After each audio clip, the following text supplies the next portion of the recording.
गोस्वामी जी कहते हैं मारीच ने मरते समय लक्ष्मण का नाम लिया, श्री राम के स्वर में नहीं। और यही तो बताना था, इसका आनंद इसी में।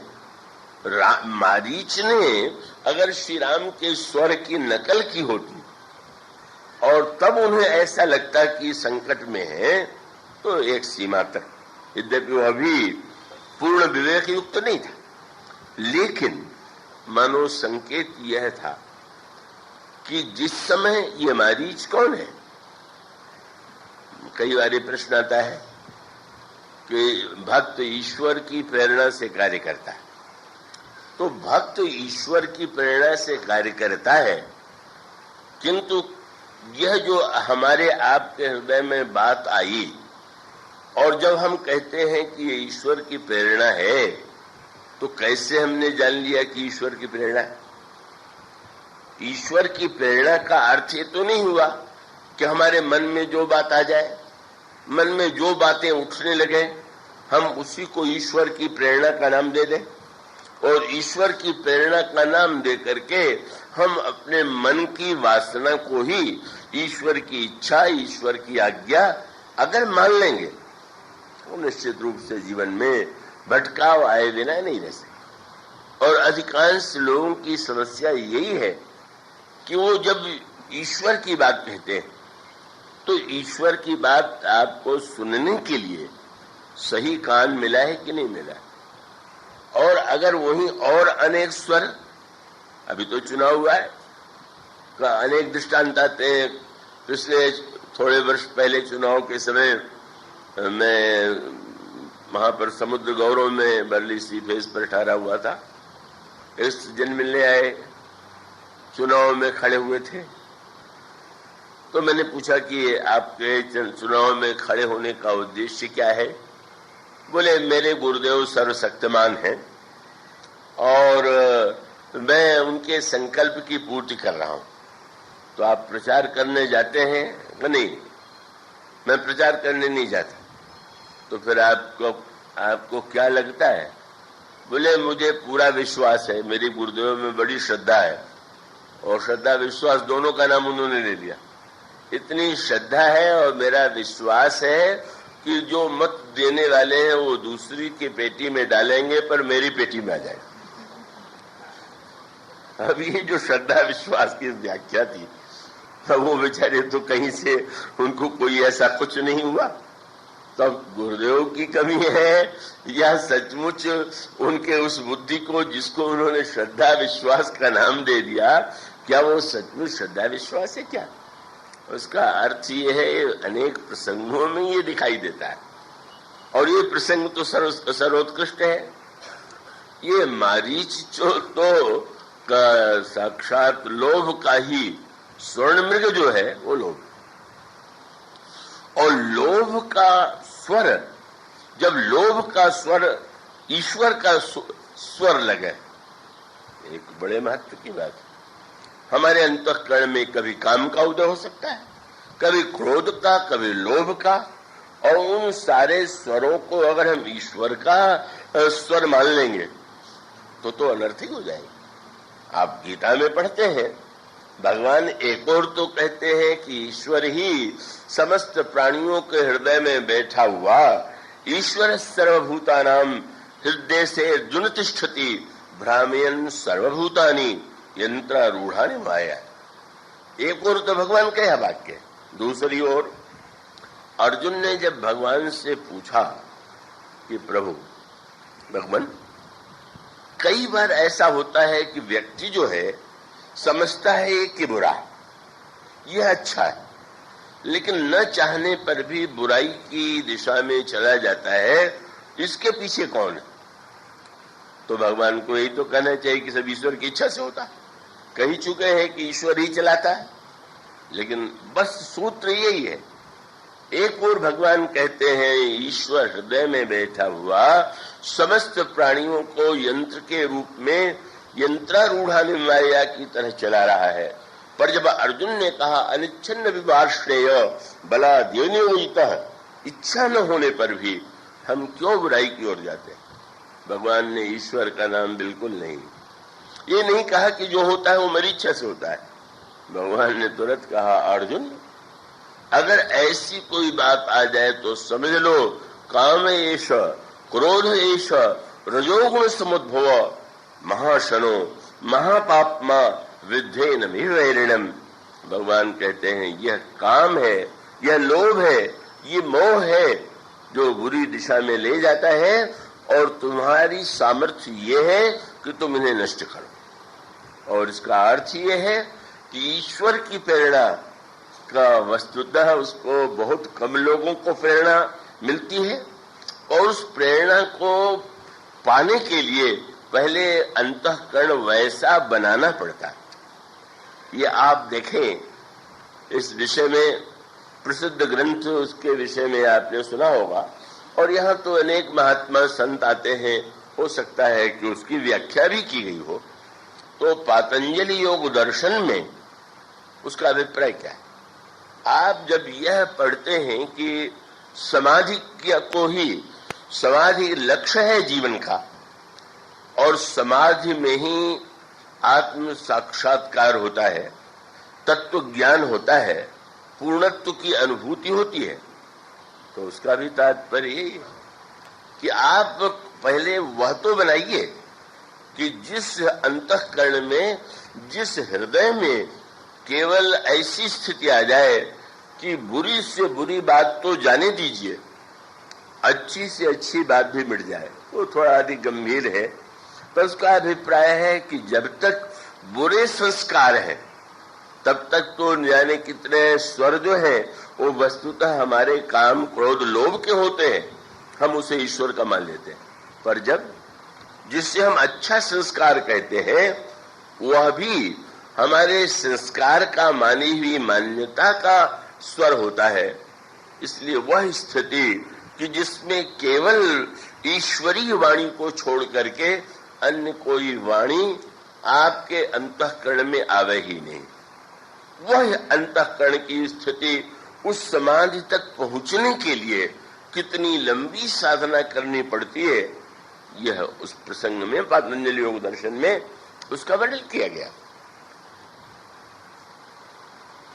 इसलिए मानो जगत जननी सीता हम लोगों को समझाने के लिए, मां को भ्रम हो जाए, संशय हो जाए, ये तो संभव ही नहीं, पर मां हम लोगों को बताती हैं कि जब एक बार मारीच जैसे सोने के मृग का लोभ हो जाए और फिर भगवान से हम प्रार्थना भी करें तो उस लोभ की पूर्ति के लिए सोने का मृग लाने के लिए करें, तो उसका एक ही परिणाम होगा कि वो मारीच का लोभ का स्वर जो है ईश्वर का स्वर लगेगा।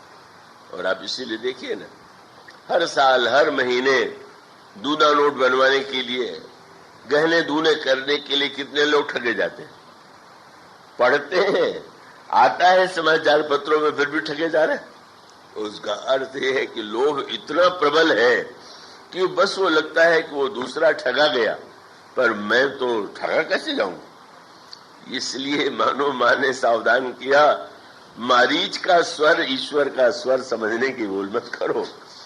और वही हुआ जब गोस्वामी जी कहते हैं, जिसमें मरते समय लक्ष्मण कर प्रथम है ले नामा, वो पाछे सुमिर से मन महरामा। और सीता जी ने जब सुना तो आश्चर्य हुआ कि लक्ष्मण पर जैसे कोई प्रभाव ही नहीं पड़ रहा।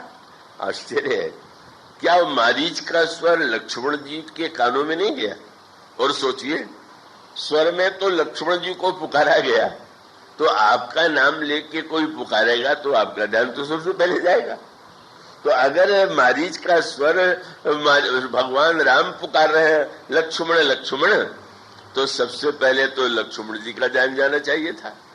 पर सीता जी ने आश्चर्य से देखा, ये लक्ष्मण तो ऐसा बैठा हुआ है कि लगता है बहिरा हो गया, सुन ही नहीं रहा है। उन्होंने कहा, लक्ष्मण तुमने सुना नहीं क्या? कितना इस स्वर में कितनी दीनता है, कितना करुणी स्थिति है। लगता है तुम्हारे भाई के ऊपर बहुत बड़ी कोई विपत्ति आ गई है, और तुम भाई हो, तुम सुन नहीं रहे हो तो आश्चर्य है। और सुनकर के अनसुना कर रहे हो तो बहुत ही आश्चर्य की बात है। इसलिए जाहु बेगी संकट तो व्राता, लक्ष्मण बिहसी कहा, हंसने लगे। क्यों? जो वही लक्ष्मण जी मूर्तिमान वैराग्य, वैराग्य को लोभ का स्वर ईश्वर का स्वर नहीं लगता है, और जहां लोभ आता है वहां लोभ का स्वर ईश्वर का लगता है। लक्ष्मण जी को लगे ही नहीं कि हमारे प्रभु राम बोल रहे हैं, वो तो हंस रहे हैं। और आश्चर्य से उन्होंने जो हंसने लगे तो सीता जी के क्रोध का ठिकाना नहीं। पहले सुनने को अनसुना कर दिया, मैं सुना रही हूं, सहायता के लिए कह रही हूं, और ये कितना ढीठ है कि उठने का नाम नहीं ले रहा है।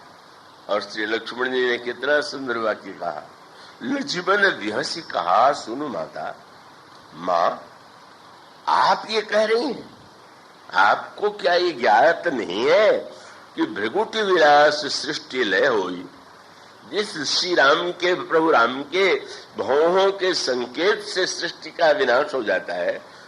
जागने की क्या बात है, सपने हूं संकट पर ही किस हो, स्वप्न में भी क्या कभी उन पर संकट पड़ सकता है?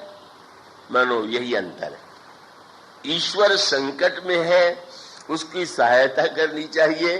पहले ईश्वर का स्वर लग रहा है, और दूसरी ओर जो वैराग्य में स्थित है वो जानता है कि अरे कोई मायावी स्वर है, हमारे प्रभु का स्वर हो ही नहीं सकता, मैं सहायता करने जाऊं। यही प्रसंग आता है श्री भरत जी के चरित्र में। ये प्रश्न कई लोग करते हैं कि जब हनुमान जी से श्री भरत को यह समाचार मिल गया कि लक्ष्मण जी इस समय मूर्छित है, लंका में पड़े हुए हैं, और उनकी दवा के लिए हनुमान जी औषधि लेकर के जा रहे हैं, तो क्या यह सुनने के बाद कि लंका में इतना बड़ा युद्ध लड़ा जा रहा है, श्री भरत को अयोध्या से सेना लेकर के नहीं जाना चाहिए? ये प्रश्न बहुधा किया जाता है और बड़ा स्वाभाविक लगता है। लेकिन गोस्वामी जी ने इसका बड़ा ही सुंदर उत्तर गीतावली रामायण में दिया। एक क्षण के लिए जिस समय श्री भरत ने यह सुना तो आने लगा कि मैं क्या करूं, क्या मुझे सेना लेकर के जाना चाहिए? पर अचानक श्री भरत के हृदय में तो सचमुच ईश्वर की आवाज सुनाई देती। वो जो लोग कहा करते हैं वो न तो श्री भरत है न लक्ष्मण है, पर भरत जी को तो सुनाई देती है। लक्ष्मण भरत जी को सुनाई पड़ा तो भरत, तो ऐसा कीजिए कि जरा तो विमान पर बैठ करके ऊपर जाकर के आकाश को सी डालिए, तो बुद्धिमान होगा तो समझ लेगा कि आकाश भी कहीं फटता है क्या। हो सकता है बादल हो और बादल लगे कि बादल फट गया या बादल छा गया, आकाश क्या फटेगा। और उस आकाश को फटा मान करके सीने के लिए जो दौड़ा चला जाए वो कैसा बुद्धिमान है। गोस्वामी जी गीतावली रामायण में कहते हैं कि श्री भरत जी को अंत में यही लगा कि तुलसीदास बिदरो आकाश सो कैसे के जात सियो। आकाश फट गया, भगवान राम संकट में है, युद्ध में लक्ष्मण मूर्छित है, इसको सुन करके मैं सहायता करने चला जाऊं तो ये तो मेरे धृष्टता की पराकाष्ठा है। अगर अयोध्या का राज्य प्रभु का है तो पहले भी प्रभु सेना बुला सकते थे, मुझे आदेश दे सकते थे, पर प्रभु जो लीला कर रहे हैं उस लीला का कोई उद्देश्य है, और उस उद्देश्य में मेरा पहुंच जाना तो उनके लीला के उद्देश्य को नष्ट कर देना। आपका मित्र अभिनय के मंच पर पिट रहा है और आप नाटक देख रहे हैं। अब आप बहुत बड़ी बुद्धिमत्ता ये होगी कि मित्र की सहायता के लिए मंच पर न कूद पड़े कि अरे मेरा मित्र पिट रहा है अब हम उसकी रक्षा करें, क्योंकि वो बुद्धिमान व्यक्ति सोचेगा कि वाह हमारा मित्र कितना बढ़िया नाटक कर रहा है, क्यों लग रहा है कि पिट रहा है और वो आनंदित हो रहा है।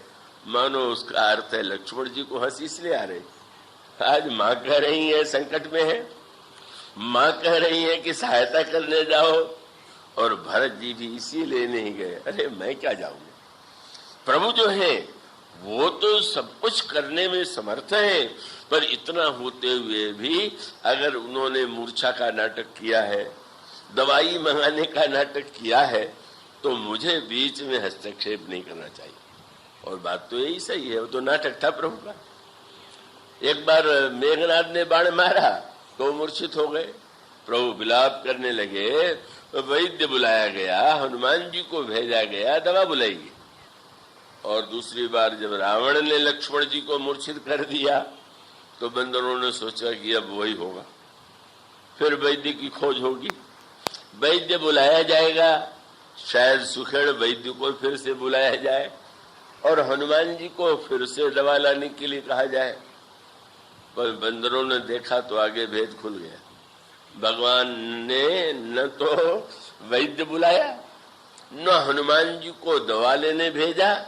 प्रभु ने क्या किया, हनुमान जी जैसे मेघनाथ के प्रसंग में लक्ष्मण जी को उठा करके प्रभु की गोद में हनुमान जी लाए थे, इसी प्रकार से रावण के बाण से भी जब मूर्छित हो गए लक्ष्मण जी, तो रावण ने भी उठाने की चेष्टा की, लक्ष्मण जी को नहीं उठा पाया, हनुमान जी उठा करके ले आए।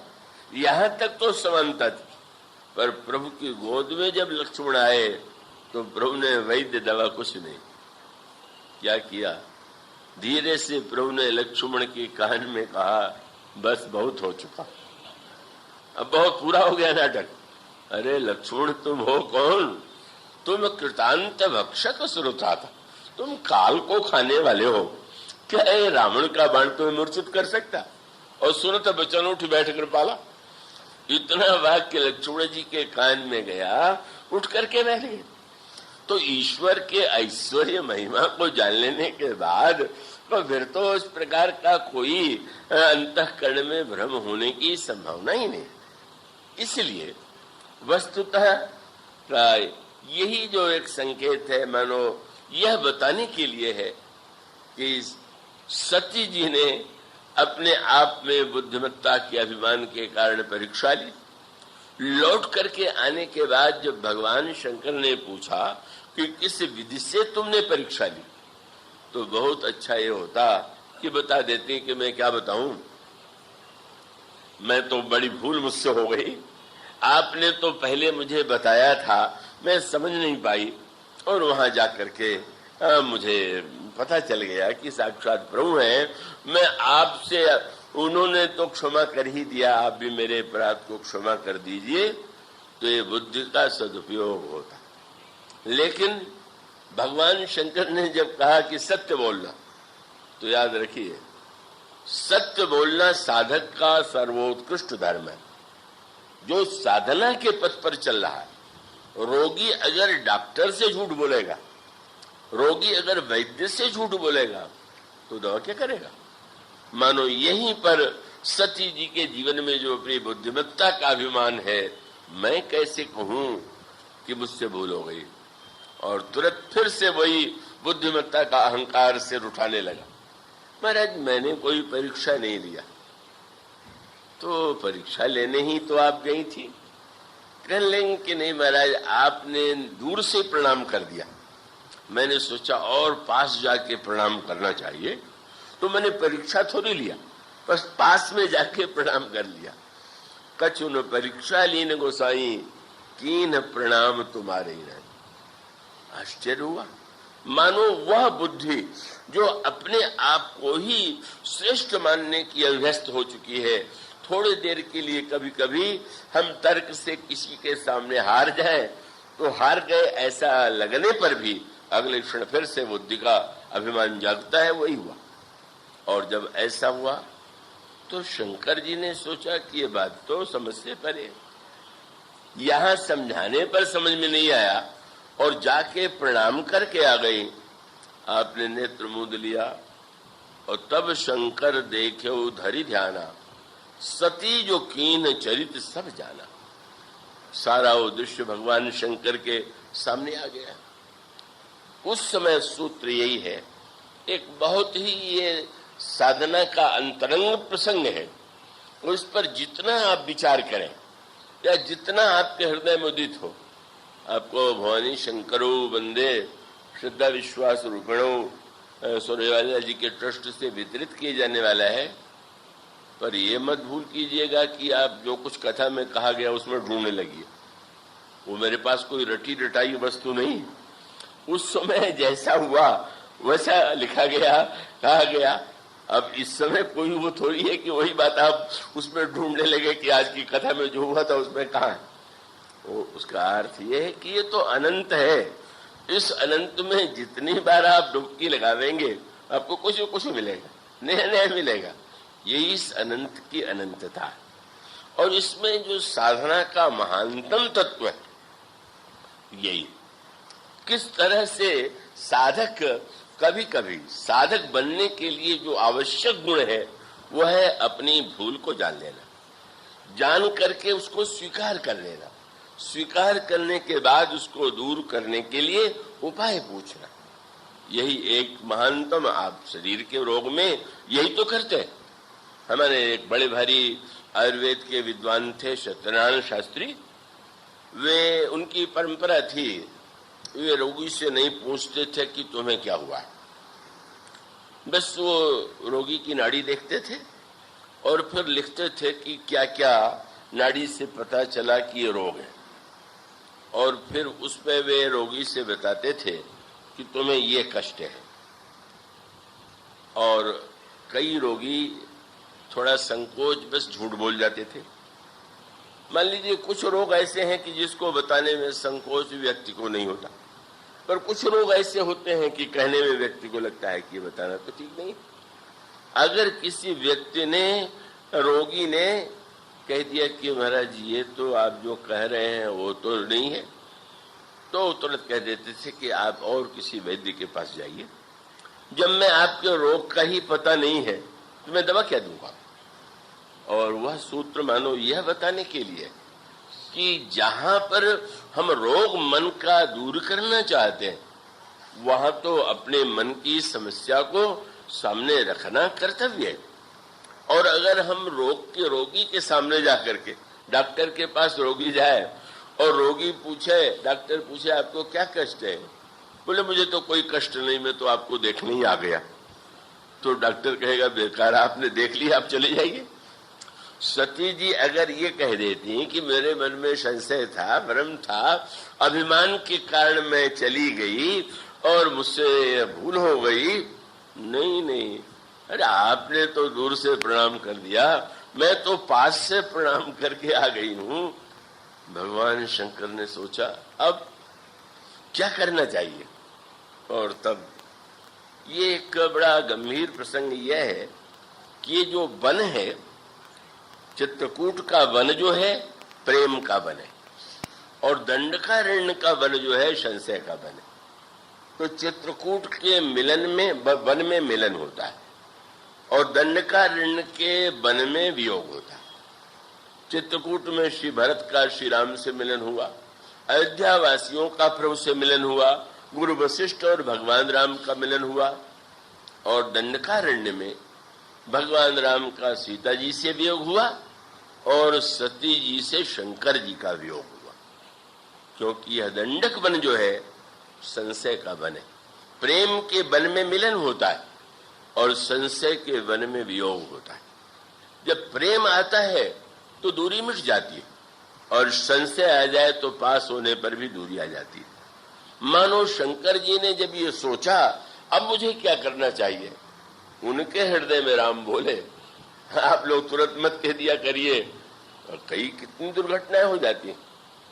समाचार पत्र में निकलता है किसी ने सपने में देखा, ये घटना मध्य प्रदेश के एक बड़े अधिकारी ने अपने पुत्र को ही देवी के मंदिर में सिर काट दिया। और जब पूछा गया कि क्यों किया तुमने ऐसा, तो उसने कहा कि देवी ने स्वप्न में आज्ञा दिया था, उस आज्ञा का मैंने पालन किया। कितनी बड़ी मूर्खता है।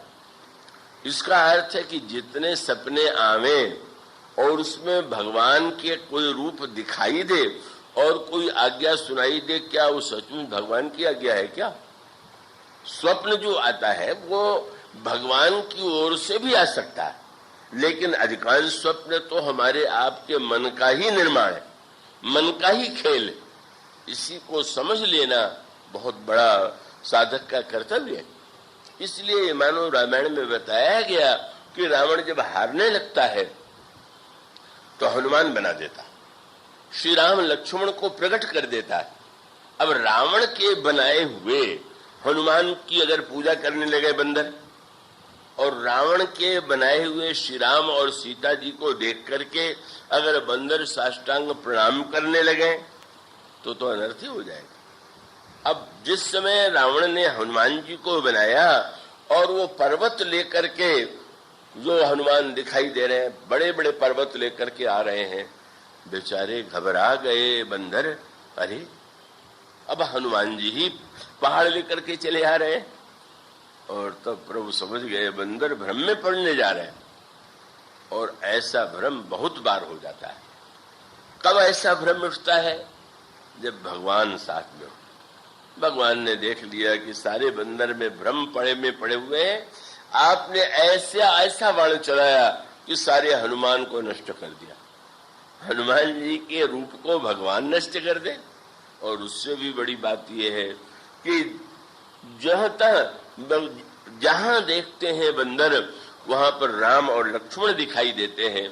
और तब भगवान राम ने सोचा फिर बंदरों के सामने संकट, और वो संकट तो इतना बड़ा था कि सो माया रघुबीर नहीं बांची, लक्ष्मण कपिन सुमानी साची।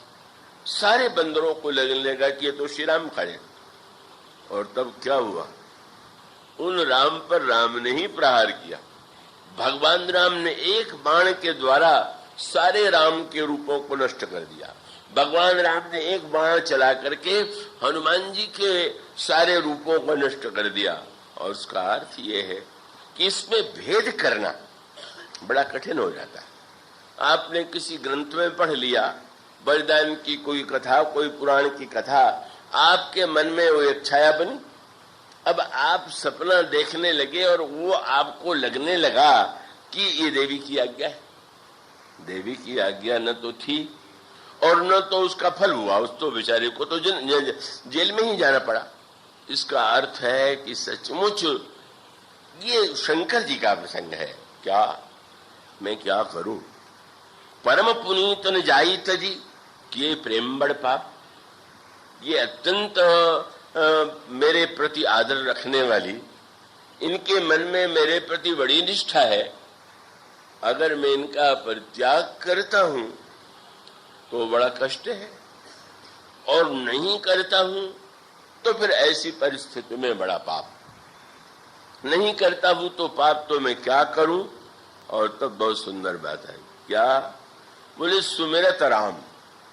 जब स्वयं बुद्धि न काम करे तो पहले तो हृदय को खाली कीजिए, और जितना स्वर गूंज रहा है उसको कैसे बंद हो। आप रेडियो सुनते हैं, उसमें भी आप इच्छित स्टेशन का स्वर सुनना चाहें और बगल वाला स्वर आवे तो आप चेष्टा करते हैं कि और स्वर बंद हो करके वो स्वर सुनाई दे। तो हृदय में न जाने कितने स्वर गूंज रहे हैं, पहले उनको बंद तो कीजिए। और जब कोई स्वर नहीं, तब किसका स्वर सुनाई देगा? तब ईश्वर का। सुमिरत राम। प्रभु मैं क्या करूं? आपने तो, प्रभु ने तुरंत, इसके पहले भी कितना सुंदर सूत्र आया। जब भगवान शंकर ने सती जी को बहुत समझाया और समझ में नहीं आया, और सती जी परीक्षा लेने के लिए गई, तो भगवान शंकर को लगा मोरे वो कहे न संशय जाए। मैं कह रहा हूं और फिर भी इनका संदेह दूर नहीं हो रहा। तो बोले विधि विपरीत, लगता है ब्रह्मा इनके विपरीत है और इनकी भलाई नहीं होने वाली है। अब मेरा कर्तव्य क्या है? बोले वो स्वामी जी ने बहुत सुंदर बात लिखी कि शंकर जी ने तुरंत निर्णय किया, भाभी बड़ी बलवान। ये तो बहुत बार बार ये शब्द हम सभी आप कहा करते हैं, भाभी बड़ी बलवान, पर उन्होंने एक शब्द और जोड़ दिया। भाभी बलवान है तो फिर मनुष्य या तो भाभी को काटने की चेष्टा करता है या दुखी हो जाता है। लेकिन शंकर जी ने एक शब्द जोड़ दिया, हरि इच्छा। भावी बलवान, भावी बलवान केवल होती तो मैं मिटाने की बात सोचता, पर लगता है ये भी कोई हमारे प्रभु का ही खेल है। हरि इच्छा है, और हरि इच्छा है तो निर्णय कर लिया, हुई है सोई जो राम रचि राखा। अब प्रभु आपका जो खेल हो, आप लगता है कोई बहुत बड़ा नाटक करने जा रहे हैं। अब आप आगे बताइएगा, जितना पाठ मेरा था मैंने कर दिया, आगे वाला पाठ अभिनेता को बता दिया कि आज मंच पर ये पाठ करना है, कल वाला बोले कल बता देंगे। मानो शंकर जी ने कहा मैंने तो पाठ पूरा कर दिया, किसी का भ्रम हो तो दूर करना चाहिए, किसी का संशय हो तो दूर करना चाहिए, नहीं समझ में आ रहा है तो भावी। तो इसी ने शंकर जी से कहा आपका तो बड़ा नाम है कि भावी ही मेट से कहीं त्रिपुरारी। शंकर जी भावी को मिटा सकते हैं। शंकर जी ने सोचा भावी को तो मिटा सकते हैं पर हरि इच्छा को तो नहीं मिटा सकते, और ये तो हरि इच्छा जुड़ गई। और जब झूठ बोल गई तो आश्चर्य हुआ। सती जी जानती हैं कि हमारे पतिदेव सर्वज्ञ, सब कुछ जानते हैं, फिर भी झूठ बोल रहे, पूछने पर भी झूठ बोल रहे हैं, ये कहने पर भी कि सच बताइएगा झूठ बोल रही हैं। आपने तुरंत नेत्र मूंद लिया और फिर प्रभु से ही पूछा आगे का पाठ बताइए, क्या होने जा रहा है और मेरा पाठ क्या है। मानो उसका सूत्र यह है कि भगवान राम सीता जी का वियोग हुआ तो रावण का विनाश हुआ। मानो प्रभु ने कहा कि अब आओ हम दोनों वियोगी बन जाएं। जब मैं वियोगी बना तो मोह अभिमान काम का विनाश होगा, और तब जब तुम वियोगी बनोगे तो बुद्धि को श्रद्धा मिल जाएगी। इसलिए पाठ तो बड़ा जटिल है, कठिन है। और तब उन्होंने भी सोच लिया कि यही तनु सती भेंट बगिनाए, शिव संकल्प की न मनमाई। शंकर जी ने निर्णय कर दिया, प्रभु ने कहा बस ये संकल्प ले लो कि इस शरीर से मैं सती को स्वीकार नहीं करूंगा। और यही सूत्र है। बोले बुद्धि जब तक केवल बुद्धि का अभिमान लिए हुए है तब तक वो विश्वास से दूर है। जब ये शरीर छोड़ देंगी तब फिर मैंने स्वीकार करूंगा। मानो बुद्धि को श्रद्धा बनाना, और वो प्रक्रिया तो बहुत ही कष्टदायक है, बड़ी जटिल है। पर भगवान राम जब विलाप करते हैं तो प्रभु ने मानो कहा थोड़ा आप भी विलाप कर लो, थोड़ा आप भी कष्ट का अनुभव कर लो, और इसके बाद ही तो ये जो बुद्धि है वो बहुत कष्ट के बाद श्रद्धा बनेगी, और श्रद्धा बनने के बाद ही श्रद्धा विश्वास का मिलन होगा, और मिलन होने के बाद तब राम कथा का प्राकट्य होगा। इसलिए किस तरह से बुद्धि श्रद्धा बनती है इसकी चर्चा अगले दिनों में आज इतने बोलिए। श्याम।